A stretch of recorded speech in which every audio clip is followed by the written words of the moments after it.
Yeah, council business. Yeah, we don't want to do that.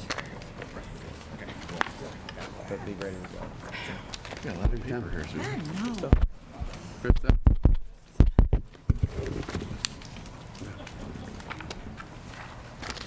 This is the pre-council meeting for the City of Joliet, Monday, August 19th, 2013. It is 5:40 PM. We'll start with roll call. Mayor Girani. Here. Councilwoman Barber. Here. Councilman Girl. Here. Councilman Hugg. Here. Councilman McFarland. Here. Councilman Morris. Here. Councilman Odekirk. Here. Councilwoman Coleman. Here. Councilman Turk. Here. Mr. Mayor, members of the council, we have a very busy pre-council agenda, but before we get into the agenda, some of you were able to attend an event at the Rialto Theater last week. There was a presentation made by a benefactor of the Rialto, Midland States Bank, and present on behalf of the bank is Dan Stevenson and Bobby Bergstone, who's the new Director of Development for the Rialto Square Theater. I'd like for them to come up, and if they could recreate the scene that some of us saw on last Wednesday, I'd appreciate it.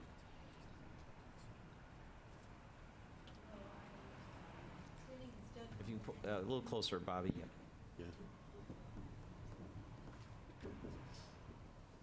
Thank you.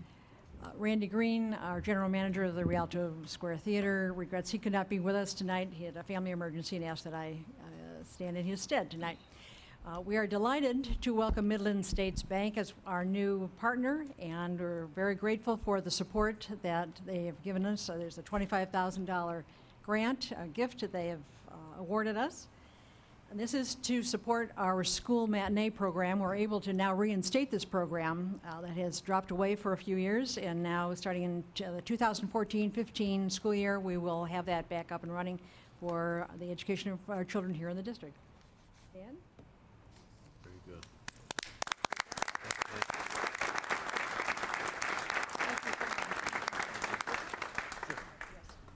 On behalf of Midland States Bank, thank you very much for this opportunity to present in front of the council. It's a great chance for us to get back to the community and to support these kids in this new program. So again, thank you. Thank you. Thank you. Thank you.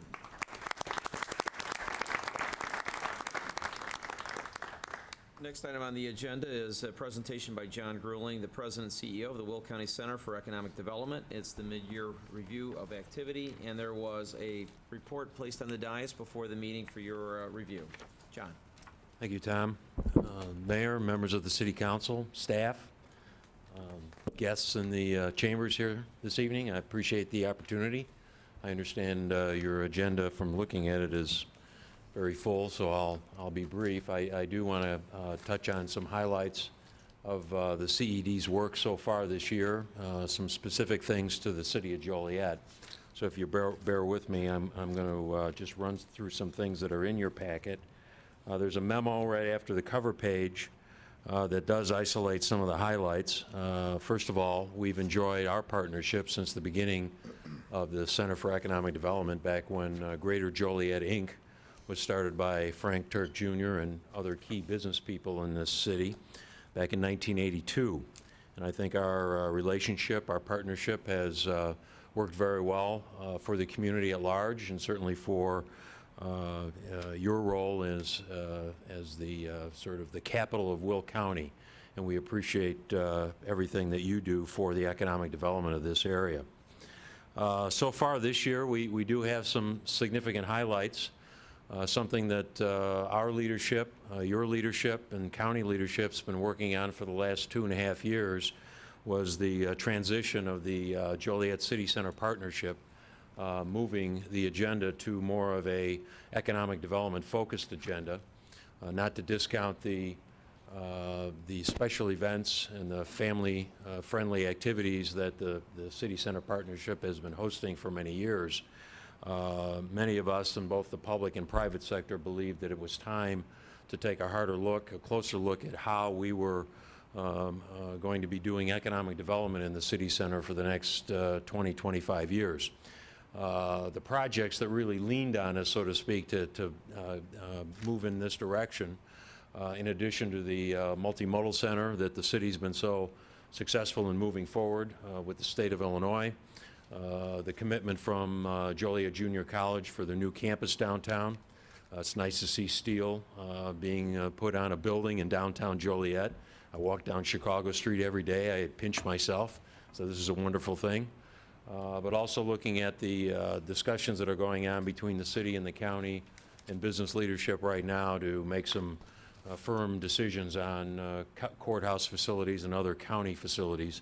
We need to complement that with an aggressive economic development program. And I think the strategy we're putting forward right now, the first really initiative was hire a new executive director with an economic development background. All of you, I'm sure, have met Pam Owens, and she's working diligently on putting that program forward. We continue to promote Joliet as the crossroads of America. The I-80 corridor is really coming to life. We are now seeing vacancy rates in industrial properties along I-80 as low as they've been, certainly in the last 15 years. New construction, new build-to-suit activity, and of course the development around the intermodal yard, specifically the Union Pacific Yard, will benefit Joliet for many years to come, and we're very excited about participating in that. The infrastructure, obviously, is very important to all of us. If we're going to be successful in job creation, we have to provide the platform, if you will, for businesses to succeed. And being the crossroads of America, of course, that means a lot of transportation infrastructure commitment. We know that we have to play in the sandbox in Springfield and in Washington. We have lobbyists in both Springfield and Washington. And you participated in a delegation we took to Washington, D.C. earlier this year. The results of that trip are in the packet. But our focus was promoting the projects of regional and national significance right here in Will County and Joliet. The widening of I-80, continuing to add lanes from 30 all the way to Grundy County. The widening of 55 and rebuilding the bridge at the Des Plaines south of 80. And of course, the project that is certainly moving very fast, and we hope to continue to see that move quickly, is the Oleana Expressway. We believe the Oleana Expressway, quite frankly, will be one of the best things to happen to I-80 in a long time by taking a lot of the commercial through truck traffic off of I-80, putting it on the bypass that the Oleana will be. Will provide a lot of relief for commercial development and encourage commercial development along I-80 with the lack of congestion, and hopefully we'll see a lot of new investment as a result of that. We also hired a new Vice President of Economic Development, Scott Fleming, who's here today. Many of you may have met him. His charge will be to work projects, but also to specifically work with our communities and work very closely with your staff on promoting Joliet as a good place to do business and recruiting companies here. I'd like to pause. We also have a number of my board members here today, leadership. Jim Rolfe is here, First Midwest Bank, Jeff Hetrick with ComEd. We also have Bob Rogina and Associates. Reverend Brooks is here, both as Reverend Brooks and Speaker of the County Board. Serves on our board and Executive Committee, along with Tom Girani, our mayor. So I appreciate their support here this evening. We're well on our way to a very successful year. Again, we've already closed projects that have a value of over $132 million and 224 plus jobs. And on page 17, you have an overview of the active projects that we're working on, representing another $197 million of capital investment and the creation of over 800 jobs. A number of those projects, obviously, we're not able to disclose a lot of details on them, but I can assure you a number of the locations being looked at are here in Joliet. And we will continue to market Joliet as a great place to do business. We have great cooperation from the city staff, as well as other jurisdictions in the city, including the school districts, as we work with companies on various programs to assist them, such as tax abatement. Two major projects. One I've already talked about is the Oleana. I see it's on your agenda later this evening relative to support for that project. We're at a real crucial time for that project right now. State of Illinois through IDOT and the state of Indiana through INDOT. They've completed their Tier 1 environmental review. They received their record of decision from the federal government on that in January. They're well into the Tier 2 study, and a very sort of key benchmark activity needs to happen here over the next couple of months. CMAP, the Regional Metro Agency on Planning, needs to include the Ileana on their constrained transportation plan. This means that it will be on their 5-year plan with funding identified. Currently, the Ileana is not on that plan. Without being added to the 2040 plan as a transportation project, we cannot bring closure to the Tier 2 environmental review. In other words, a record of decision cannot be issued on the Tier 2 study, which means the project cannot move forward. We believe there's strong support for the development of this road as a public-private partnership, the so-called P3. We know from our own conversations with large international equity companies that there's a lot of interest in private investment in this road. We hate to see a regional planning agency not include this in their 5-year plan. It certainly should not be the reason this project does not go forward. IDOT and INDOT have been following all of the rules relative to the National Environmental Protection Act and the process they must go through to satisfy the federal review and federal requirements, and they've been doing that. And we think the same should occur here at the regional level with CMAP, so we certainly recommend that you support that process as well. And then finally, as far as major projects are concerned, the South Suburban Airport got some new life this year. The legislature approved a piece of legislation that would allow this airport to be built as a public-private partnership, much like the Ileana will be built, and it gives IDOT the authority to enter into a private agreement with a private vendor, both to build and operate the facility. There's been a lot of question about this project relative, do we need it? Will airlines use it? The great thing about this piece of legislation is that it will prevent this airport from being built unless there is an airline that's committed to use this airport. There will not be a private investor that will build this airport without an affirmation from an airline or airlines that they will use this, and therefore the private investor will make some money on this project. So it is not a we will build it, they will come type of a project. We believe there are international airlines, primarily in the cargo area, that will probably take a hard look at this project moving forward, certainly as the global economy continues to rebound. There's a lot of information in this packet. I certainly don't pretend to want to go through all of it this evening, but I certainly would be willing to answer any questions. I do have a question, John. I was going through the packet just briefly and looking at all the interstates, but I don't see anything in here about Route 6 at 355, because that's become, it's a 2-lane highway, it's a horrible road, and it's become very high traffic since the hospital moved over there and since the new trucking intermodal thing went in there. So there's no plans to widen that road or fix it? Well, we certainly, and again, we've been working with the communities along 355, including Joliet. We have the I-355 Consortium, and one of their charges, of course, is to look at not just land use and business development opportunities, but the infrastructure. You know, the Route 6 improvements certainly are necessary for that interchange to take off, we think, the way it should. But we have not included it on our sort of regional projects at this time. But certainly as we look at all of the interchanges along 355, you know, new investment is really needed along all of those. So we certainly will take that under consideration. I really wish you would, because the traffic every day there is just backing up. There's just a stop sign. The roads are horrendous. The speed limit is 50. People go 60. The shoulder on the roads are crumbling, and you know, it was the site of one of our police officers' accidents. We have a meeting scheduled with the IDOT District 1 engineer. I don't know, Tom, if you've had any discussions with them about that particular interchange, but we certainly will have that on our agenda.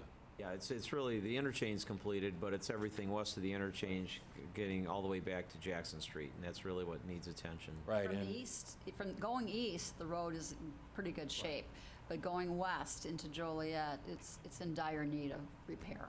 well, and the likelihood of some additional development occurring there sooner rather than later is actually pretty Exactly. strong, so I appreciate that. Thanks. Anyone else? I had one question. Sure. John, the 132 million capital investment, is that public or private projects? Private. And It's the all private. 197? I'm sorry? And the 197? It's all private. Yeah. Yes, John, with respect to, and we actually have on our agenda today, I think you'd mentioned a resolution supporting the Ileana Expressway, which I think definitely is a benefit to the city of Joliet, specifically because our intermodal facility, that you've been involved with, and really just helping the free flow of commerce here, not only in Joliet, but the entire county as well. As you probably know, CMAP has really never been, historically, has never been a friend, I don't think, as far as DeWitt County. What alternatives do we have if CMAP says, you know what, we're not going to include this as part of our Go-To 2040 plan? Is there an alternative, or does the project just die on the vine until we can somehow get this included into that report? Good question, John. As the Metropolitan Planning Organization, the MPO for the Chicago area, they are the gatekeeper for adding projects to the so-called constrained fiscal plan. And without their thumbs up, the project basically will stay in limbo. Based on our conversations recently, and I think, CMAP has... Yeah, can you handicap this for us? I mean, do you Scott Fleming's good at giving the over-under. Okay. Where is he? I think I think this is a very important project for this area. I think if we do the right thing between now and the MPO Policy Committee meeting in October, and by that I mean our communities, our Will County communities, our labor leadership, and our business leadership, make it very clear that we want this. This is necessary. We understand that there may be some technical numbers in IDOT's review so far that maybe need some adjusting. Fine, let's adjust them. CMAP, John, has not gone on the record opposing this project. They have not challenged the need for this project. So we think it's in our best interest right now just to take it up another level and convince CMAP that, look, this is our background, this is our backyard here. We need this project, and we need it sooner rather than later. Well, I think you're doing a great job by getting as much local support as you possibly can to take to CMAP, so Well, thank you for and that. we're doing it. So we also have Kankakee County involved and South Suburban Cook County. So we feel we're arming ourselves appropriately. Anybody else? Getting back to the airport, that's going to be initially solely cargo at first. Is that what they're talking about? The proposal or the plans that are being submitted to the FAA for review right now, Mayor, contemplate both a combination of a passenger and a cargo facility. I don't think we want to isolate one or the other right now. The likelihood that it would be probably a cargo facility first, I think, is pretty strong. Plus, it would take a little less investment to get that type of airfield operational. So there probably would be some wisdom in trying to recruit a cargo carrier before we bring in a passenger carrier, but we can't rule either out. Anybody else? Thanks, John. Thank Thanks you. for all the information. Appreciate it. Very informative. Thank Thank you. you.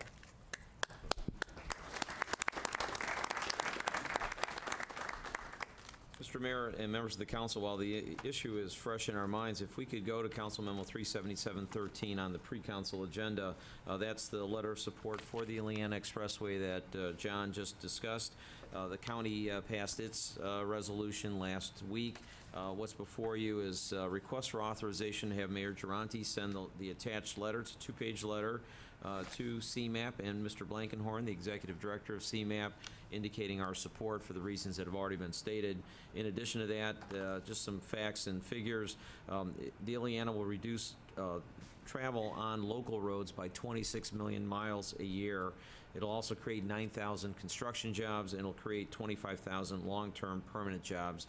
So it really is something that's very vital to the economic survival of our area. So If you are prepared to vote on this today or have any other comments, I'd certainly welcome authorization to have Mayor Girani send the letter tomorrow. So moved. Second. It's been motioned and seconded to approve. Councilwoman Barber? Aye. Councilman Girl? Aye. Councilman Hug? Aye. Councilman McFarland? Aye. Councilman Morris? Aye. Councilman Otterkirk? Aye. Councilwoman Quillman? Aye. Councilman Turk? Aye. Mayor Girani? Aye. Motion carried. Thank you. Sure. The next presentation is from Russ Slinkert, President and CEO of the Joliet Region Chamber of Commerce, regarding a chamber update. Russ. All right, thank you, Tom, Mayor, and members of the council. Thank you for this opportunity to give you an update and kind of an overview of the chamber at large. First of all, our mission statement, just simply stated, is to work to improve the economy, to make business profitable, and to work for improvement in the quality of life of our community. We have 27 elected directors. We do report to a board of directors. We have 27 elected. We have actually 6 ex officio, including a member from the city. Ben Benson has been on our board for several years until his recent departure. So we're open to receive a new ex officio member from the city whenever you're ready to enter into those discussions. We also have Randy Green from the Rialto on our board of directors. And then we have Larry Walsh from Will County. And we have 3 ex officio members from our 3 subsidiary organizations, the Council for Working Women, Joliet Area Young Professionals, and Alianza, who is replacing the former Latino Business Association.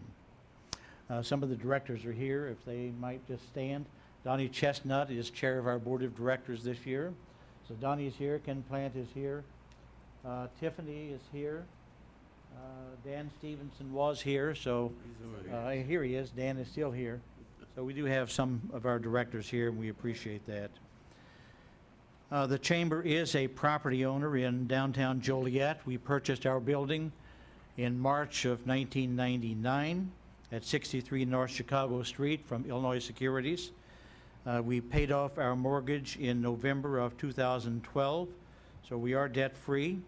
We pay property taxes of $9,400 annually at the county level. We have a staff of 6 full-time people. Our newest staff member has been with us for 13 years, so we don't have a lot of turnover at the chamber. We have a very qualified, capable, competent staff, and we appreciate their work very much. We have a current membership of 1,100 companies and organizations, making us the 4th largest chamber in Illinois. Our base membership investment is $260 for a one-person sole owner business, and it escalates from there depending on the number of employees in that particular business. We have recruited 97 new members since January 1st until July 31st. We have Mike Payon as our Director of Member Services. His responsibility, a good part of it, is recruitment. Along with our board members, we ask every board member to recruit at least 1 new member each year. We are divided into divisions. First is the membership division. Jan Edgar of Presence St. Joseph is our chair of that division. Under that group, we have Salute to Accomplishment each year. The last 2 years recognizing both Hollywood for their 20 years in Joliet, and this year Harris for their 20 years in Joliet. Salute to Accomplishment is for businesses with more than 200 employees. We have small business awards and individual awards at our annual dinner the first Monday in November, where we award 5 categories of awards to retail, social service, financial, and other categories. And then we always award either and a Rabbi Hirschman Community Service Award and or a Lifetime Achievement Award to members of the community who are very involved in community service. We have 39 individuals who make up our ambassador group. who contact members on a regular basis and hold discussions with them regarding chamber programs and their business needs. And we have 2 referral groups, one that meets on Tuesday morning, one that meets on Friday morning. Used to be called leads groups, but we call them business builders, as they work with each other to support and improve each other's business. Our next division is called Community and Business Development Division. Don Fisher is our chair of that group. We have partnerships there with both the CED and the City Center partnership. We don't do a lot in business recruitment. We leave that to the Center for Economic Development, who has the expertise in that direction. When we get inquiries for space needs and so forth, we refer them, since they have the database and we haven't duplicated that and see no need to do it, to either the CED or to the City Center partnership. We do have, as I mentioned, 3 subsidiary organizations. The Council for Working Women with 157 members for business and professional women. The Joliet Area Young Professionals, which has 62 members. And the Alianza Negocios business our organization is just getting off the ground, supplanting the former Latino Business Association. That group had been going for about 25 years, and a number of their directors had been on their board for 25 years, and decided that they wanted to take a break. And so we have a fresh group with younger leadership from the Hispanic community, and we are moving forward with that organization. Our next meeting with them is Wednesday afternoon. Our next division is Member Programs and Services. Tom Grotowski is our chair.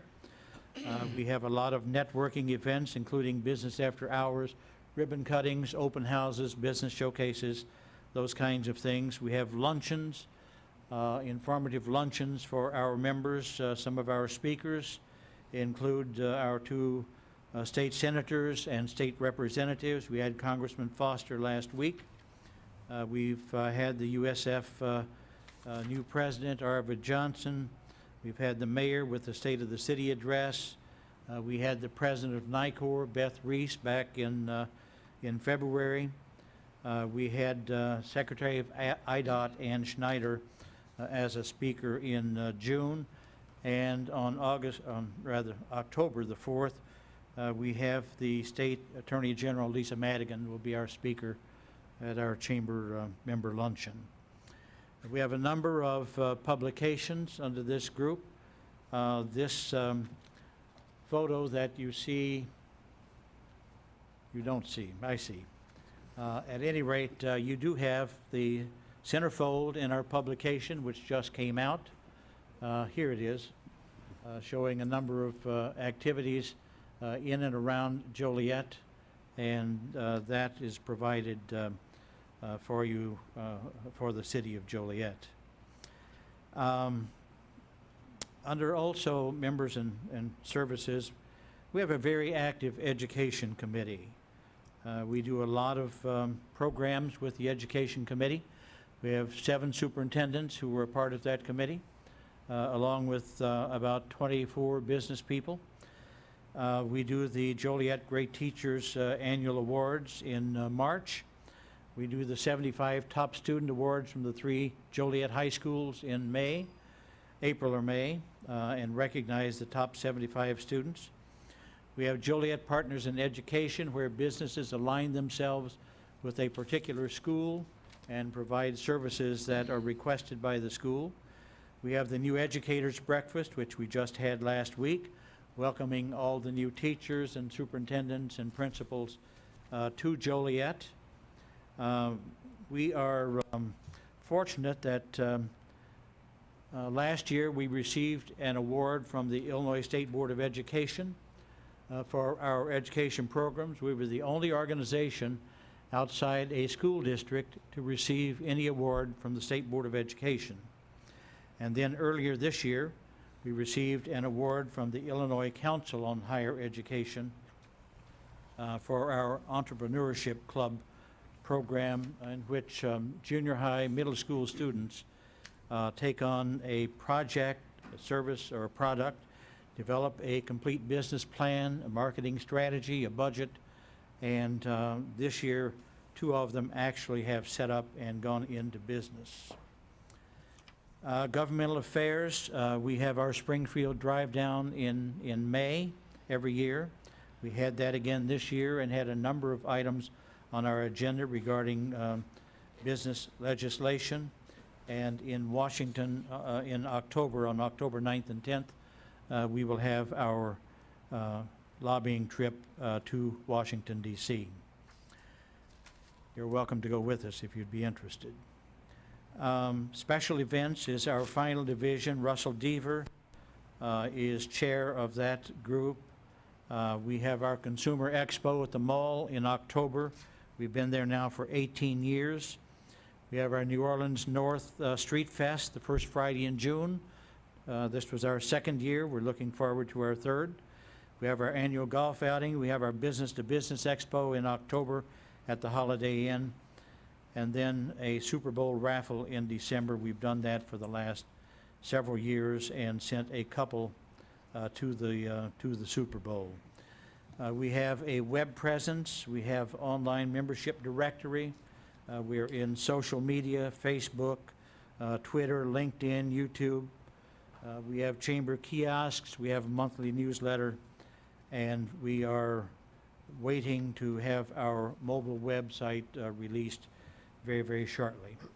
Finally, we are the public contact point for people who call wanting information about Joliet or who walk into our office asking for information about Joliet. And we have a lot of walk-ins and a lot of calls asking for that kind of information. And finally, both to you as a council and to others who are in the room and who may be watching, we certainly encourage you to shop locally, to use our local merchants rather than going outside of town. If there's something you can find here, and you can find almost anything you need here, we encourage you certainly to support our local merchants who are paying taxes here and providing the services that we need. So thank you. Again, if there are questions, I'd be glad to respond. Any questions? Thanks, Russ. Great report. Thank you. Keep up the good work. Thank you.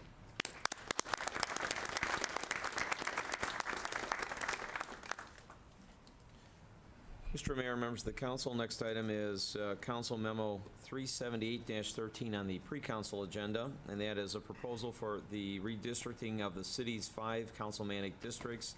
I'll ask Alfredo Malesio to put on the screen the proposed districts. We have not redistricted since 2004. What's before you is a proposal to balance the districts. As you know, we're required by federal and state law to have near equal division of population among the 5 districts. Our current population by census statistics is 147,433 people. That would average out to 29,487 per district. What we try to do is follow the existing boundaries the best we could, allowing for the some of the growth that has occurred both, well, actually in 3 of the 4 directions, east, south, and west. My recommendation is to have you review the proposed map, allow us to put it on public display starting tomorrow morning, both a hard copy available in the city clerk's office, and then making the proposed map available on the city's website for review by the public and the media. Thereafter, my recommendation, if you're prepared to vote on this on September 3rd, we can have the ordinance before you for adopting the new boundaries. This will go into effect for the district elections in 2015, April of 15. I know some people will be passing their petitions starting in late 2014, so it's certainly important to get this done at this point. We're showing it on the screen right now, so if you have any particular questions, we'd be happy to answer them. Otherwise, we would like to move forward as recommended. Yeah, Tom, and maybe Alfredo could give an answer. This is significantly different than what I was shown. I was given 2 proposals that were different than this. I'm not sure where this came from. Is there two proposals or one? No, there's one proposal that we have, and I'm not sure if, and I'll have to go back and have Alfredo, perhaps we could meet tomorrow, Councilman, and make sure if there were adjustments made. I thought all adjustments had been reviewed by the individual council members. Without getting into the details, I could see, quite frankly, it's significantly different than what I was shown. So I don't know who made the adjustments. There's areas that were in that are now out, and there's whole new areas, from what I could tell, without seeing all the street names, that were not included in what I was shown in District 2. And I was shown a second proposal, which is also different than this, which I actually favored the second proposal. I'm not sure why that's not here. Yeah, Why was that pulled, Tom? Yeah, actually, nothing was pulled. What we did as a staff is we occasionally get some comments about representation west of 55 or west of 59, and sometimes there's a question as to whether there should be a single councilmanic district that represents a lot of the new portion of Joliet that's grown over the last 20 years. We did put together a map showing what that would look like, and it did result in a lot of the boundaries being shifted. So we do have that map available. We can certainly provide that to you for you to look at, and if you're inclined to go that direction with that map, that's certainly fine with us. Our job as a staff is to try to balance the 5 districts so we stay in compliance with federal and state law. As far as the individual subdivisions, we'll certainly defer to your preference on those. Our goal always is to have balance. Well, I guess to get a little specific, I was told that there was a push west. The population's going west, and that's why my district was moving west. But what I'm seeing today, I go almost to the river. That wasn't shown to me. And it kind of defies what apparently the computer was spitting out. My district is going the opposite way of the population, apparently. So, yeah, Tom, I don't think we should publish this, and I would like an answer as to why I was shown something different than what's being shown publicly. Why don't we do this then? Why don't we hold off on making it available? We'll meet individually with individual council members, go through the 5 districts again, and then make adjustments as you may see fit. Bring it back, and then have a review period of a couple of weeks for public review, and then bring it back at that point. Okay, thank you. Wait a minute, what about the other one where you had a district, because I saw another map also, but that isn't here. Yeah, we can make that available. Did they incorporate that with this one, or? We could make that available also and have that made available, so we'll get that to you also. Please, Jim. Can I recommend that this be brought to the Land Use Legislative Committee for a little more public input, to have another hearing? I mean, we're giving the public less than 1 month to comment on this, if we take action at the September 3rd meeting. I would. Or 13, what was the proposed date? Yes, actually, my recommendation, if you were ready to vote on this on September 3rd, we would put it on the agenda. If you're not ready to vote on it, we could defer it until you're ready to vote on it. So really, the schedule is up to you. I was just making a suggestion as to trying to keep it moving forward. But if you'd like more time, and obviously we're going to need more time. If you want to go to the Land Use Committee, make it public for input from the public, that's fine. Terry, you can schedule a meeting, make sure everybody can make it, and advertise it. All right? Sure. Your Honor, Mayor? Your Honor, Who's on? Tom, is there a deadline on this, when it has to be adopted? Yeah, sometime this year. Oh, It would before have the end to of the be- year? We have time. Yes, my recommendation would be to have it done by November 1st. Okay, all right, gives us time. Anybody else? The only thing I was going to suggest, and Councilman McFarland kind of went in that direction, is once we do put out one for public review, I would be most comfortable and might suggest the rest of the council consider, once we publish it, not to vote the next meeting, but a meeting later, give a full 30 days with a meeting in between it being published for public review and for us voting. There'd be another meeting where if people want to come to this meeting, they can speak at that meeting in between to object or whatever they want to do. Just be more transparent to do it that way, give them a little bit more time. I agree. Since it don't have to be done till the end of the year, we have plenty of time. There's no use to rush this. Okay. All right, so it'll go to the land use and schedule a meeting. All right. Next. Next item, report on the Electric Daisy Carnival. About 10 days ago, I met with the CEO of Insomniac, Inc., reviewed what transpired at the 2013 Electric Daisy Carnival.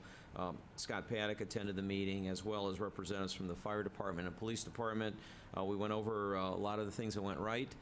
We went over quite a few of the things that went wrong. The two issues that obviously need attention are the sound issue and the hours of operation.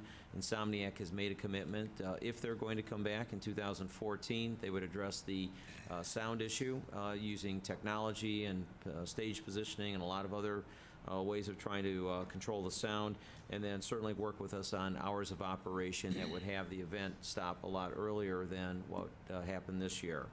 I did appear before the Public Health and Safety Committee of the Will County Board to go through the same issues. Commissioner Babich is the chair of that committee, and I went through a lot of the same thing that I'm going through tonight. I also contacted Mayor Balderman of the Village of New Lenox and assured him that we would keep working with his village board and with Mayor Balderman, his village administrator, on the sound issue, because obviously it had a big impact on New Lenox. My recommendation is to wait for an economic impact report that should be coming out fairly shortly, showing the actual impact on local businesses, as well as a lot of Joliet area people who were hired to work that weekend. We know of at least over $1 million of compensation paid to people who are in our area for working that weekend. So there is a considerable impact, and I thought before we have discussions about anything else on it, we'd have that report. I anticipate having that report coming in the next 30 to 60 days. When that's available, we'll share it with the council, along with the recommendations on hours and sound, and at that point, get direction from you as to what you'd like to see for next year. Your options still remain not having it as an option, or if it is going to happen in 2014 with conditions that you're comfortable with. So that's the current report. I know it's gotten some media coverage already as a result of my appearance before the county committee, but I wanted to make sure I had your input before I moved any further. Your Honor? Yes. Tom, do we have an indication if they felt it was successful on their end, and if they in fact do want to come back next year? Yes, they do want to come back. They thought it was very successful. The attendance is a lot less than what they have in other areas. Las Vegas obviously is where they have the most success. They had 345,000 people over a 3-day festival in Vegas. Here they had about 60,000. So they see a lot of potential, a lot of upside, but they understand they need to work with us on those two key issues. Okay. Mayor, Yeah. could you, Tom, clarify? My understanding is that when we initially approved the Electric Daisy Carnival, it was strictly a permit for a carnival. You just stated that we could kill the entire event if need be. If the track in negotiations at Insomniac want to still host this event, could they minus the carnival? That's a question I repeatedly asked. Let me rephrase this. What exactly do we have control of as a council? Strictly the Daisy Carnival aspect of the carnival aspect, or the operation? Can you clarify that, please? Yeah, musical events or concerts, things like Electric Daisy Carnival and other musical events are permitted use within the stadium or within the racetrack, Chicagoland Speedway, and also the Route 66 drag strip. So those are, and there have been concerts there before, so that is a permitted use. This one just happened to have a carnival attached to it, and we have a fairly old ordinance that for some reason required city council approval of carnivals. So we've been bringing those to you, and you'll well, we're probably done with carnival season now, but you'll see several of them next April and May for next summer. So that's the technical review that the mayor and city council have. I can assure you, though, that Chicagoland Speedway does not want to move forward with any future events like this without having the support of the mayor and city council. Whether a ordinance requires it or not, Chicagoland Speedway and the city of Joliet want to be completely aligned on events like this to make sure we work hand in hand. And Insomniac also wants to have the support of the mayor and city council. So what I would recommend is letting us bring the full report back to you, you giving input at that point, and then if you are comfortable with moving forward, that's when the planning starts. Because there's about an 8 or 9 month planning process to this event. Thank you.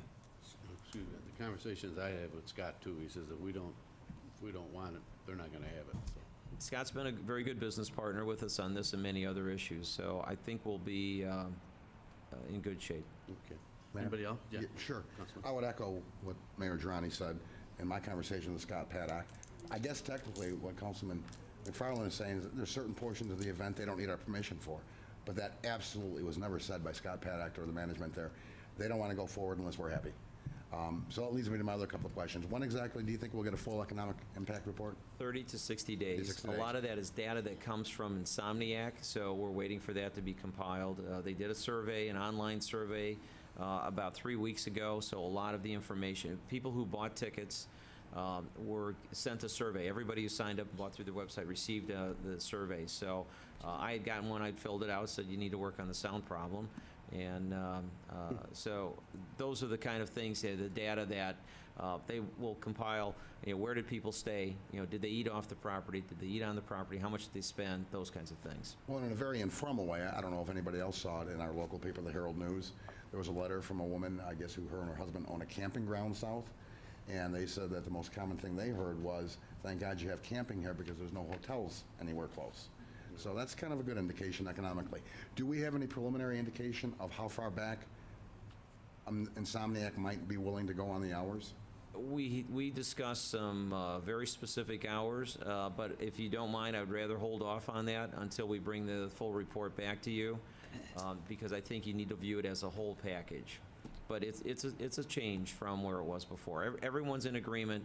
An earlier close time is needed. There's no dispute of that. Thanks, Tom. Anybody else? Okay, Tom? Mr. Mayor, members of the council, the last report is a mid-year budget report. Our finance director, Rachel Mayer, will give that.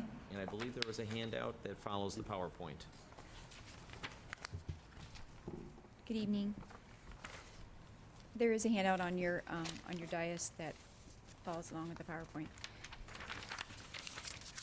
So the purpose of the report today is just to give you an update on where the 2013 budget stands with actuals through 6 months, to provide some general fund year-end projections as to where we're estimating the budget will conclude at the end of the year, to identify some of the variances from the budget that we're seeing through 6 months, and then to provide a preliminary 2014 budget schedule. The first item. Rachel, I like these big letters, too. Good. Glad to hear that. So the first slide here just shows a little bit a summary of the general fund. The first column you see is the 2013 budget. And as you can see, the margin between revenues and expenses for the 2013 budget for the general fund was pretty much break even. Through June, the first 6 months, we actually are seeing revenues come in at 83 million, which is a little bit more than 50%. It's about 52% of the revenues, and the expenses are in line at about 50%. So the actual margin through 6 months is about $3.5 million. Through the end of the year, we are estimating that the revenues are going to continue to stay above where we have budgeted and coming in at about 161 million, 162 million, and the expenses to come in just slightly under where we have budgeted at 158 million. So the overall projection for the end of the year is about 3.7 million. These are preliminary estimates based on the first 6 months. We will work on them as we refine the budget through the next 6 months, and as we go through the 2014 budget, we'll provide year-end estimates. To identify some of the areas where we're actually seeing the increases on the revenue side, property taxes are performing where expected. Gaming revenues are slightly down. It's more on the overall wagering side versus the admission side of the gaming revenues. But overall, it's a slight decrease, but just one of the areas that we watch on a regular basis. The state sales tax actually is one of the areas that is performing better than we had anticipated. We had it budgeted about 18.6 million. The 6 month amount is about 9.7, and we're estimating that it's going to come in at about $19 million. The home rule sales tax is the other area that we actually are seeing better than expected revenue performance at about 11. Well, we have 11.1 or 11.3 million through 6 months, and we're estimating it to come in at about $22 million, which is about an $800,000 increase from what we had anticipated originally.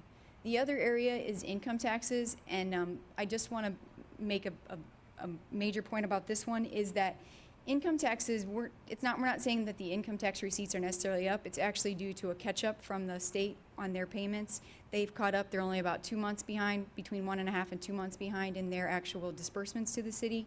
So it's not really a true increase. It's just an increase in the cash receipts for the year. And then the other revenues seem to be performing fairly in line with what we had anticipated. This is just a recap of what I was talking about. The state income tax payments, we've received 7 payments through June. That's where the increased amount comes in. The state is catching up on their disbursements to us. They're only 2 months behind. And then the year-end projection assumes 12 months in payments. But because of the annual amount, they're not even over a 12-month period. That's why you see a little bit of the uptick even from the budgeted amount. The local sales tax is performing, and I only took a 2-month average because for comparison purposes, the rates are the same then for the last 2 months, May, June, and it's about a 1.8% increase over where we were in 2012. And then the state sales tax is up about 5.5% for the first 6 months. We are seeing an increase in the ambulance billing revenues. Those are the revenues we receive from the fire department services.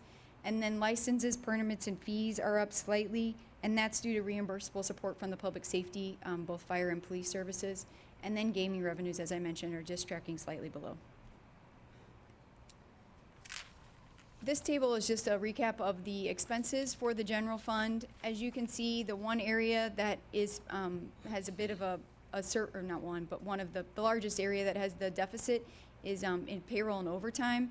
We are seeing significant savings on the salary side of the payroll and overtime component, but then we are seeing a considerable increase in overtime costs due to the fact that we are have not hired some positions that we had originally anticipated.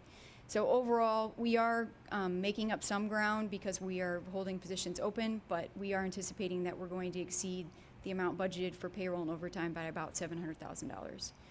The rest of them are fairly in line with what we had anticipated. Other expenses is up. That one I want to mention. It has to do with the rebate programs that we offer. The Andrew Sales Tax Rebate, Andrew Corporation, one of the corporations here in our community, has a rebate sale or a sales tax agreement where we rebate part of their sales tax. So since we're seeing an uptick on the sales tax side and the revenues, we're also seeing an uptick on the rebate that we're paying out to them. Same goes with the car dealership rebates that we have for sales tax.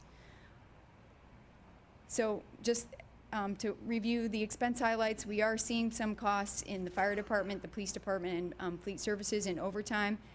Those are being offset by the savings that we're seeing in the salaries, but overall, we still are seeing a slight increase in overtime costs from budget.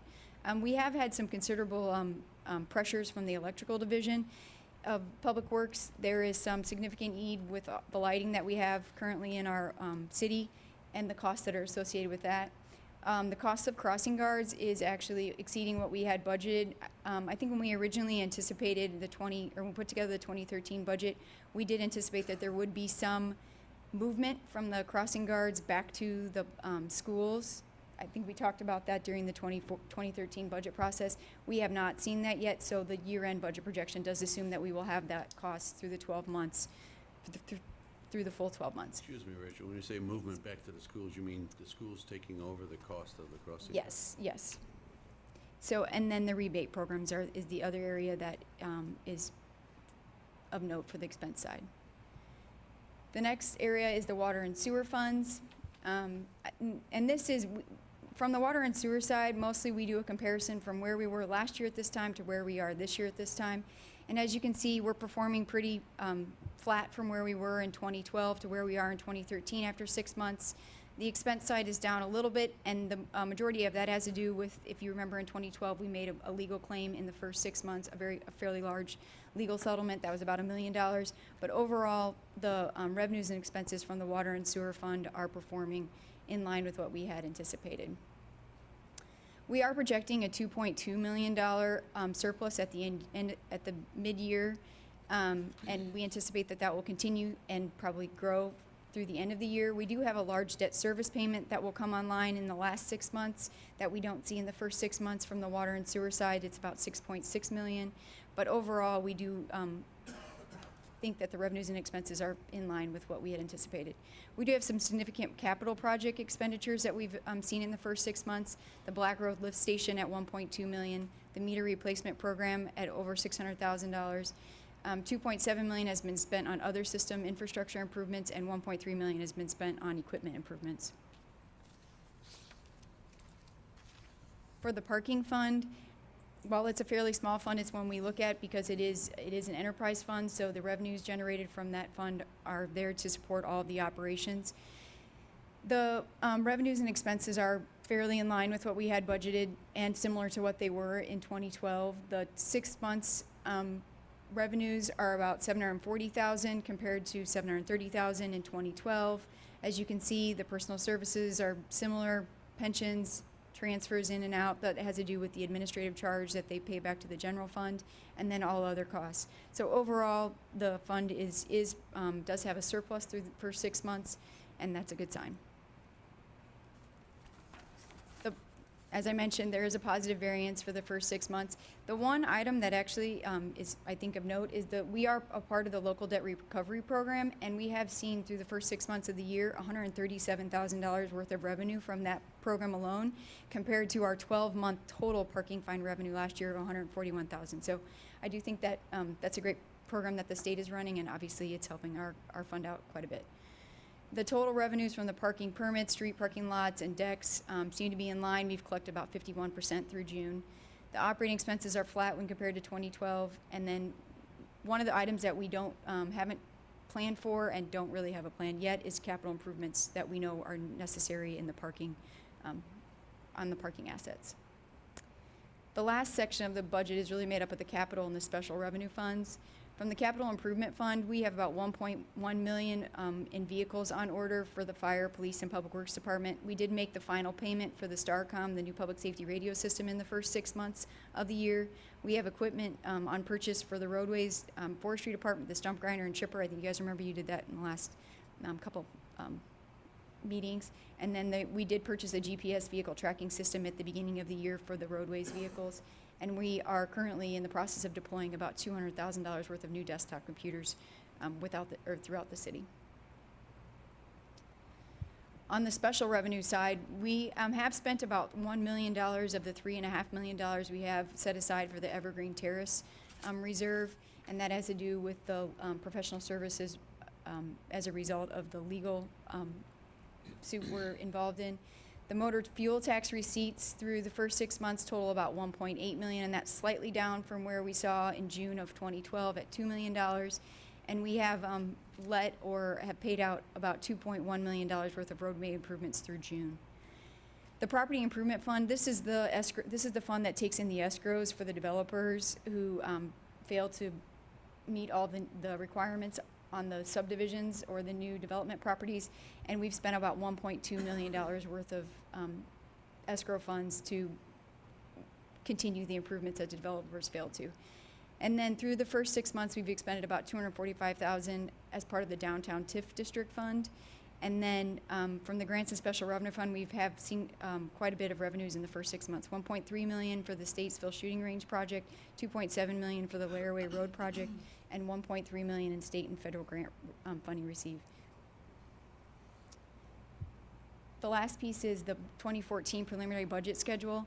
We are anticipating the October 29th meeting is still, is more of a TBD. The October meetings actually fall really early in October. It's the first week and then the third week. And so I'm not really sure how we'll do the first special meeting, but November 4th, we anticipate having a budget review meeting at the PreCoucil, same with the November 18th, and hopefully to have the budget reviewed and approved by December 3rd. Thank you, and are there any questions? Questions?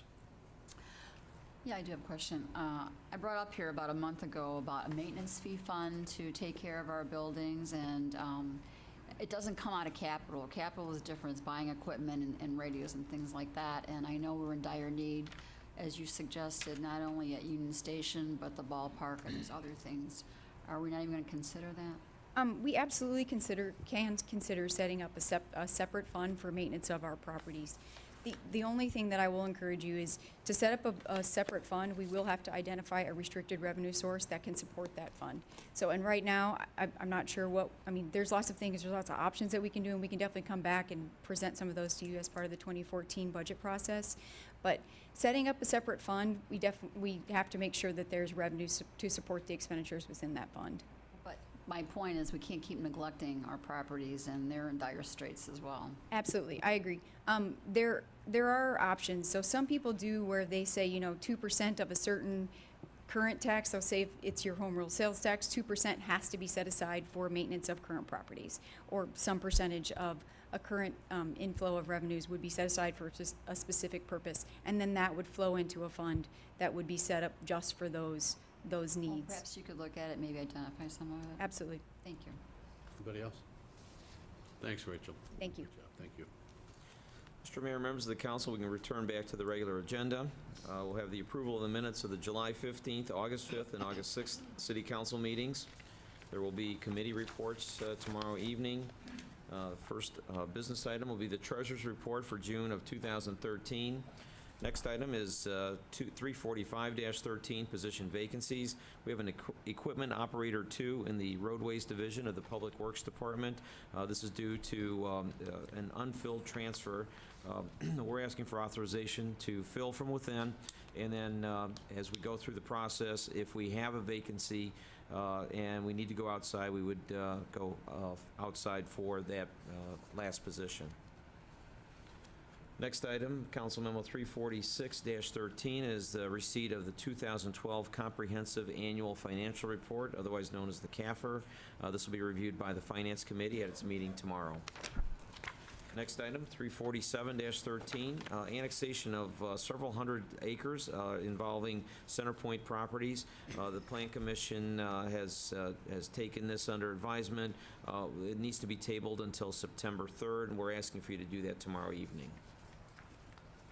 Next item, 348-13, is the annexation of a single-family home, 814 Draper Avenue.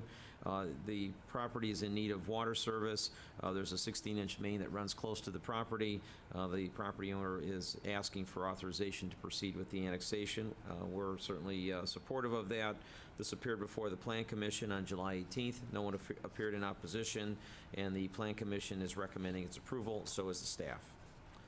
Next item is a Council Memo 350-13, is a street name change in the Sanctuary subdivision. There are no residents on the street. It's an entry street, and there's a request that's come from the Homeowners Association. And I believe they'll be here tomorrow night to address that. Are they coming tomorrow then? Yes. Next item, 351-13, is an ordinance declaring certain properties as public nuisance, 408 Campbell Street and 105 Sunset Strip. Pictures of the properties are on the second page of the ordinance. We're recommending approval of declaring those public nuisances. Next item is a resolution appropriating MFT funds, motor fuel tax funds. That's 353-13 on the council memo. And that's for the Hutchins Street and Prairie Avenue roadway project. We have also on the agenda council memo 364-13 that awards the contract for this project to PT Farrow in the amount of $334,540. I believe the Public Service Committee reviewed all of these items. They'll make a recommendation on this one and the other one. Next item, 354-13, is a resolution authorizing a construction agreement with the CXX Railroad Company for Amico Road Railroad crossing widening. We have collected funds from Clarius Partners, the developer of HD Business Park. That was a park that was approved in the mid-2000s. It's taken a little bit of time to get going, but now there's a spec building being put up, a 1 million square foot building, and as part of that, we need to take care of the at-grade crossing on Amico Road. This is an agreement that authorizes the City of Joliet to do work within the CSX right-of-way for a total of $263,405.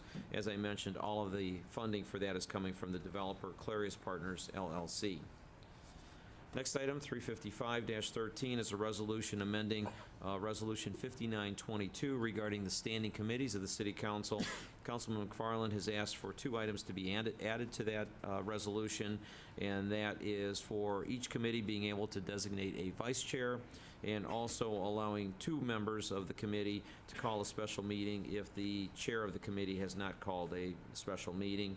That's before you at Councilman McFarland's request. I'd like to discuss this and maybe vote on it tonight if there's no objection. So moved. Is there a second? Second. Who's second? Mike, okay. Jim, you want to start, or? I'll start. Go. Discussion? I think it's pretty self-explanatory. It is. My understanding is just housekeeping, my conversation with the city manager. I think this is, correct me if I'm wrong, Tom, this is kind of the way it's been. Well, could I, Two issues. Go ahead, Councilman. could I just address one thing? Sure. And I think all this kind of blew up because I missed the last meeting and I missed the last Public Service Committee meeting. Let me just start by saying I've been here 26, I've been fortunate enough to be here 26 years, maybe missed 5 or 6 meetings, I'm not sure, but I try to plan my whole life around council meetings and committee meetings and so on and so forth, and sometimes that's not possible, but most of the times it is. But in the case of the Public Service Committee, each month I get a call from a staff member, usually Jim Trisna, and we talk about the agenda, and we talk about if it's a small or a large agenda, and we talk if it's routine or non-routine items. Well, in this case, we talked, I was going to be out of town, I told him, we talked that it was a relatively short and pretty much routine agenda. And in those cases, in the past, we've canceled the meeting, and the whole, all the items on the agenda are discussed up here at PreCoucil by the full council. So the items do get a full hearing. I think it was alluded to the fact that the meeting was canceled because I, as chairman, couldn't be there. And that's the farthest thing from the truth. You know, I don't have an ego. Anybody who knows me knows I don't have an ego that needs to be pampered. That's the farthest thing from the truth. So I think that any committee can function with 2 people. They can review the items, they can be sent to the full council. I think that I had a little bit of discussion at Public Service Committee with Councilman McFarland, and this is probably we need more communication. And I think one way to resolve it is to if myself as chairman is not going to be able to make a meeting, I need to email the other members of that committee, or any chairman of a committee need to email the members of the committee and say they won't be there. And if they still want to have the meeting, that's their prerogative, and they're perfectly capable of doing that. I mean, and I think any chairman up here would be comfortable with that. And I think in the future that if we just notify each other, I mean, I don't know that all this is necessary, but maybe the majority of the council do. But I just wanted to make it clear that it was not canceled because I, as chairman, couldn't make it. I don't consider myself that important. So, that being said, let's discuss it. I have a couple problems with this. One, this would allow 2 members of a committee to call a meeting even if the chairman could not attend, and I have a problem with that. In the past, it's always been up to the chairman to call a meeting, and they would make arrangements. I know Councilwoman Kuhlman up here has asked for, more than once, has asked for a baseball committee meeting, felt the need for a baseball committee meeting. And I've asked staff to schedule one when everybody can make it. And I firmly believe that's the way it should be. You know, it's the authority of the chairperson to call these meetings and chair these meetings. I think this is an overkill. I think it's the problem that caused this could have very easily been settled if the councilman would have asked Councilman Turk, you know, I feel we ought to have the meeting anyway, should we have it, and I'm sure Councilman Turk would have accommodated Councilman McFarland. And as I said, I feel this is taking away the authority of the chairperson to call these meetings and to schedule them when everybody can be there. And finally, I'm wondering if I can't help but wonder if we would even be having this discussion if Councilman McFarland was chairman of a committee, which he's not. That's all I got to say. Mayor, I'd like to respond. The first thing is, how could a council member call for a meeting not knowing that it was canceled? As Councilman Turk mentioned, there was no email given to myself or Councilwoman Barber that the meeting was canceled. The fact of the matter is, we're not here to debate this in terms of he said, she said. I think the issue at hand here is we're putting a policy in place so everybody that comes to this council that's elected has some type of policy or procedure to go by.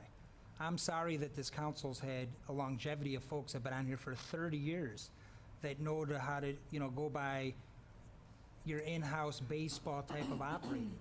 I learned at the last council meeting that the Public Safety Committee has a vice chairman. No other committee has a vice chairman.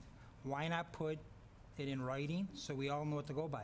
I think we're all elected by the people. We should all have equal power. Right now, 3 city council members here, or yourself as mayor, could call for a full council meeting. What's the big deal of having 2 council members on a committee call for a meeting if one's need be, especially if a chairman's out of town? I don't see what we have to hide. It's transparency. It gives every council member a blueprint to go by in operating how committee structure should go. I think that it's the chairman's responsibility to call the meeting so they can be there. And I don't think it's right that 2 committee members can call a meeting and the chairman can't be there. Plus, I believe at the meeting, when this was brought up, you says you got an email from Mike Turk canceling the meeting. Now you're saying you didn't? That's incorrect. You said you had an email. What I responded to, I sent Councilman Turk an agenda item to be added. Councilman Turk replied to me, which is public record, you could FOIA the email, responded and said that it will be on the next Public Service Committee meeting because he's going to be out of town. That was the first time that I heard that the meeting was going to be canceled. And that's not the issue at hand here. What's wrong with doing our homework, having policies and procedures in place so the public even knows how we operate? What's the difference of 3 council members calling for a full council meeting than 2 committee members to call for a committee meeting? Well, I think the You want to change that policy too? I think and the 3 give you the council. sole authority? I think the 3 council members that call for a council meeting would make sure that all the members of the council could be here. And you just said you got an email from him about canceling. Well, let me make one thing clear, and I could pull my email. I could be wrong. I don't profess that I'm, like I said, I'm not, I don't need all this attention for something as ridiculous as missing a committee meeting. But Jim sent me an email asking me to put something on the agenda. I thought I responded to him saying that I talked to staff and there will not be a public service committee meeting this month, but I will put it on the next one. And I could look at my emails because I save them all. So that was my impression. And at that time, he could have said, well, I think we need a meeting, and they could have had. I wouldn't care, no. Might I weigh in? And again, how am I to know what items are on the agenda to be put forth? The chairman knows. There's 11 items. Who constitutes what's the amount of items that needs to be on an agenda to call for a committee meeting? I mean, let's do our homework. Either vote yes or no on the ordinance and we'll move forward. The staff does. They decide how many things are going to be on the agenda. It's not the chairman. Larry, you had a comment? Yeah, I see 2 issues here. The first issue has to do with the Public Service Committee, and I think that can be dealt with at the next Public Service meeting. In other words, if there's something that the 3 of them need to do within the existing committee, for that committee, maybe go ahead and discuss it at the committee meeting. Getting back to the proposed addition to the ordinance that Councilman McFarland's calling for, I think it's much ado about nothing to oppose it. It's just codifying something that was explained to me in the last 2 years I've been here. We had some questions about calling a CTIS meeting in the first year. And it was told to me, well, normally if 2 ask for it, you do it. I kind of thought at the time it was codified, only to learn later that it wasn't. We're codifying practice. And we have to start looking forward, like on economic development, on finances. I think Councilman McFarland makes a good point. Okay, so we all understand right now what we're comfortable with each other, or the people that served here for many years were comfortable enough to make it work. We're not always going to be here. We could all be gone on the next election. We need to continue to codify the map. So to me, I don't see it's a huge deal to say, great.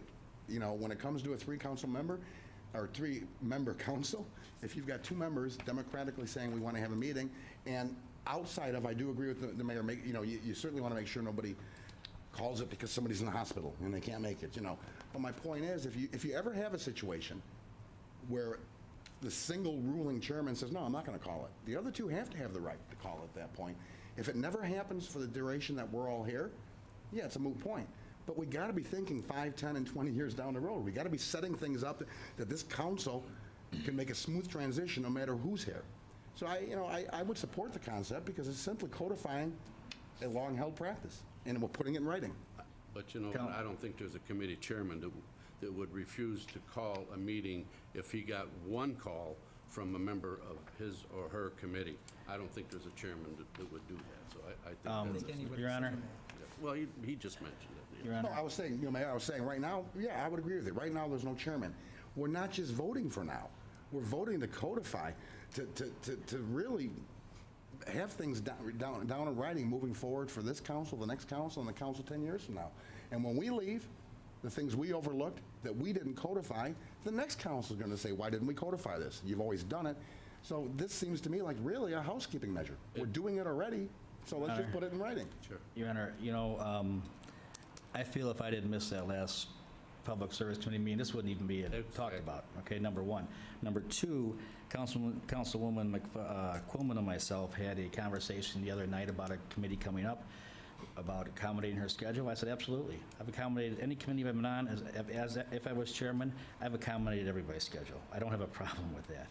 I like, I'm going to read this thing further. I haven't read it through completely or analyzed it. I want to read it more. I want to talk who drafted it. Did you draft it, Jeff? Yes. Okay, I'd like to talk to Jeff, so I make a motion we table this till the next meeting. There's a motion second on the floor. Motion to table is always in order. That's correct. Is there a second? Motion and seconded to table to the next council meeting. Councilman Girl, No. Councilman Hug, No. Councilman McFarland, No? Councilman Morris, No. Councilman Otterkirk, No. Councilwoman Coleman, No. Councilman Turk, Aye. Councilwoman Barber, Mayor Durrani. Aye, you did your homework. Motion denied. Motion on the floor. I'll move to approve the, It's already on the floor. Been motion and seconded, said resolution be adopted. Councilman Hug, Aye? Councilman McFarland, aye. Councilman Morris, Aye. Councilman Otterkirk. I vote aye, but, Mike, this is it's no reflection on what happened. Well, that's why I take it, though, but I understand. No, it isn't. I just agree with codifying what we're doing on a regular basis, so I vote aye. Councilwoman Coleman, I'm going to vote aye because there have been some issues in the past with one of the other committees, and I feel that, as stated here earlier, it is a housekeeping measure. And under this new resolution, does that mean we're going to appoint for every committee a new vice chair, a chair and a vice chair? Or just gonna have Mr. a Mayor and chair? members of the council, that would be a decision that each committee would make on its own. This resolution just clarifies that each committee has the inherent authority to create sub-officers below the chair. Okay. It's So- discretionary. Okay. And for those reasons, that's why I'm voting aye. Councilman Turk, I'm going to vote no, and if there is going to be a chair and a vice chair, no, I'm not going to say it. Vote no. Councilwoman Barber, Councilman Girl, Aye. Mayor Durrani. No. Motion carried. Mr. Mayor, members of the council, next item, Council Memo 357-13, is the regular payroll for August 2nd of 2013. Next two items, treasurer's disbursements for July of 13 and regular claims for July of 13. And then, beginning with Council Memo number 359-13 through the end of the agenda, except the proclamations. I believe most of those items were reviewed by the Public Service Committee at its meeting earlier today, and the committee will be reporting on their recommendation. There is one item that will be reviewed by the Finance Committee at tomorrow's meeting, at its meeting tomorrow, and that deals with the dependent audit. And I believe the committee will be making a recommendation on that. And then we do have the two proclamations to end tomorrow night's meeting. Whatever. That's all we have. Mayor? Yes. I'd like to ask Tom. Tom, on this sign thing that I had read about, will it be coming to us anytime soon now? Yeah, I saw the article in the paper, and I'm not sure on the details on it, and I didn't have a chance today to talk to the staff, but I think, let us, before I speak, unless Kendall's got an answer. Council at its second meeting in September. Now, will this be both issues? the additional 3 for the existing company we work with, as well as the other company that would like to propose? Yes. Okay, thank you, Kendall. Tom or for Ken, could you clarify for us the issue at hand? This came as a staff recommendation to the Land Use Committee with no objections. And again, what I read in the newspaper today, where it kind of got shot down. Could you clarify? And no offense to the local newspaper, I just like to, I've had a couple phone calls, and I know the gentleman with the sign companies here. Yes, this was a matter that came before the Zoning Board of Appeals as a variation of use for a sign, a digital video display sign at Collins and Woodruff. The board actually voted to deny the sign. And I'm not totally sure what was in each board member's vote. It was something that had come before the Land Use Committee and had received a favorable hearing at the Land Use Committee level. I think there was some confusion about the type of sign. We see probably 5 to 6 signs a month at the zoning board level. Most of them are digital message boards, the type that we see at gas stations, Walgreens, those types of signs. There is another level of signage that is above that, and the City Council has approved those in the past. And I'm speaking about the community signs, the larger video signs, where we have approved 12 locations throughout Joliet. I think 2 of them are currently actually in operation. This particular sign at Collins and Woodruff was of the community signage type, where it was going to be a larger sign. There would be some off-premise advertising on that sign. This was part of an overall project that the property owner was working on with city staff in terms of cleaning up that particular corner. We feel that that is an entryway, a gateway into the city, and we wanted that corner cleaned up. So part of the deal there was to put the new signage in, take down the canopies, the old canopies. It's an old gas station. There's also an older billboard on that property that would also come down. And there was discussion about a lot that's adjacent to the property that is currently city-owned, and that lot would be conveyed to the property owner in order for them to have enough room to move their trucks and other materials onto that lot and clean that entire corner up. And this was what was originally brought before the Land Use Committee and given approval to move forward. At the zoning board meeting, the zoning board decided to deny the proposal, and that is what would be coming before the City Council at their second meeting in September. Thank you. Mayor? Yep. Just one more thing for Tom on this subject. You know, I would suggest it to the rest of the council that maybe Tom and Jeff could look into this. We're going to liken the new sign thing. It was a great, I almost consider it a test program to bring in the original 12 and the original company. There's money to be made here, apparently, and so now we have other people showing interest, and we certainly should have competition. But I'm going to liken it to the liquor licenses. I would like to see maybe the Land Use Committee come up with a proposed ordinance. We have to put, are we leaving this Wild West wide open that between now and 10 years from now, we'll have 7,000 signs, flashing signs all over the city? I think we need to actually get a little bit more specific on, like you do with liquor licenses, that once we hit this maximum, that's it. Then we can reconsider if we need to add an extra one. Does that make sense to anybody? Well, this is functioning like our liquor license process. We do not have a numerical limitation on liquor licenses, but they do come before you for the issuance of new licenses. Same thing with the digital network signs. They'll come before you one at a time. If you're thinking about having a numerical cap on it, then it's something that will need a lot of research, because it's a little hard to say 50 is the number or 20 is the number, whatever it may be. It's so fact dependent upon each location. Because, you know, I mean, if we don't go that route, that's fine, but we certainly got to encourage the competition now. You know, I think it's great that the first company, as they build out their 12 signs, I think it is. We got to look at these other folks, I think. You know, I just saw what I had seen in the media. And, you know, it almost seemed like there was something that the existing company is allowed to do under the original contract, and the second company was told, you can't do it under, you know, we don't like it anymore. I'm going to have Jeff address that Okay. issue. Yeah, Mr. Mayor, members of the council, there's an additional piece to the puzzle beyond the piece that Tom mentioned. The original concept wasn't just private use of public right-of-way. What it was a way to enhance existing community identification signage or planned community identification signage to include a video component. This really was not intended to be a revenue-producing mechanism for the city.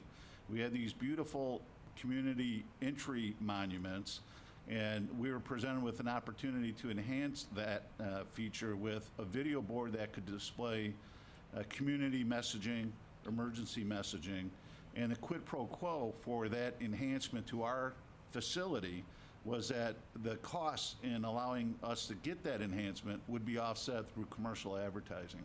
So we're not in the realm where we're licensing the use of private right-of-way. I'd caution the council to be very slow to go down that road because it's a murky path legally. There certainly is a distinction between the commercial use of right-of-way as a general matter and forming a commercial partnership with existing public facilities like community identification, monuments, and signs. So I just want to make that distinction. The company we partnered with a couple of years ago, the list of locations were either existing monument sign locations, planned monument sign locations, and others that we thought, if we had the funding, would be a great place to put such a thing. Typically on the boundary, the city boundaries, or in other entry locations, such as on Jefferson Street out by the airport. Maybe not quite a city boundary, but it's the beginning of Joliet as you enter from the west along Jefferson Street. Chicago Street, just north of I-80. Again, not technically a city boundary, but it's an entry corridor into the city. And so that distinction should be remembered as we consider the other proposals. I don't know, I probably should be aware of what was before the zoning board, but I was not at that meeting and don't know the particularities of the competing proposals or the multiple proposals, but that might have been a distinction. And again, it's part of the policy mix that the council had before it when it approved the first set. Just, we do not have a limit on liquor license. Okay. On packaged liquors, I take into consideration how many there are in a mile area or so forth, and I will deny them. As far as a liquor license, if they want to open up a restaurant and have a liquor license, I don't have any problem with that. But I do have kind of a moratorium on packaged liquor license. Right, so that may have been not the best example to give, but I guess what I'm saying is from the original, going back 2 years now, agreement we had, it was kind of a test run, and it's been somewhat successful, I'll say. I don't know if I'll say very. But if we're going to expand beyond that agreement, it's got to be a competition. We can't just let the same company, if they put their first 12 in and we say, you know what, let's try 3 more, we got to look at other companies to come in and compete. Again, I would recommend, if we're going to change the initial program, I would ask that staff be allowed to formulate some policy along with the typical planning review and legal review and business review. Jan? Okay. Kendall, were you at that meeting? Yes. Okay. Because I watched the meeting on TV the other night, it just happened to be on there, and I think the issue with the board members, there was some problem with the verbiage of the ordinance, including animation, non-animation, and I know one of these other, Elizabeth Navarro, one of the other board members, had an issue with, they were supposed to put some of the LED signs on the east side and have not done so as of yet, because I think the agreement was for 12, and how many have they done so far? They've done 2 so far. 2 Yes. on the east side? No, on the west Total side. out of the 12? The total out of 12 is 2 that have been installed. Okay. I'm talking about the other company. Okay. So the other thing was when they were talking in discussion, the company that we have the contract with now said the reason that the signs didn't go up on the east side and on Collins Street and I forget the other road they mentioned was because of IDOT. They were having issues with IDOT, but you know, you could put one on Route 6, it's private property, that's where we have one of our city signs there, and there was no issue at Larkin and Theodore, because that's also an IDOT corridor. So they were a little bit confused about the verbiage, about why he was saying that there was issues with IDOT when IDOT's already approved some of these signs. And this is going on private property, it's going on our sign monuments. So I know they were torn a little bit, because if you watch it, you can pull it up and watch it, anyone can watch it online. But the other issue was they wanted it to come back to the city council so that we could look at our city ordinance and tweak the verbiage, because they were a little bit confused. Well, if this guy doesn't have to do this, how come this guy is going to do it? Because that's what his proposal said. So if you want to watch it, but that was is that not correct, Kendall? Yes, there was a great deal of confusion about some of the things that were in the staff report and the interpretation of the agreement between the Right. city and the other sign company. So in order to do the right thing, they wanted to come back to the city council so that we could look at the ordinance and tweak the ordinance to make their job easier, and it was the verbiage that they had in the contracts. Just to clear that up. Anybody else? Do a motion to adjourn? So moved. Second? Motion and seconded to adjourn. All in favor? Aye. Aye. Opposed? Meeting adjourned.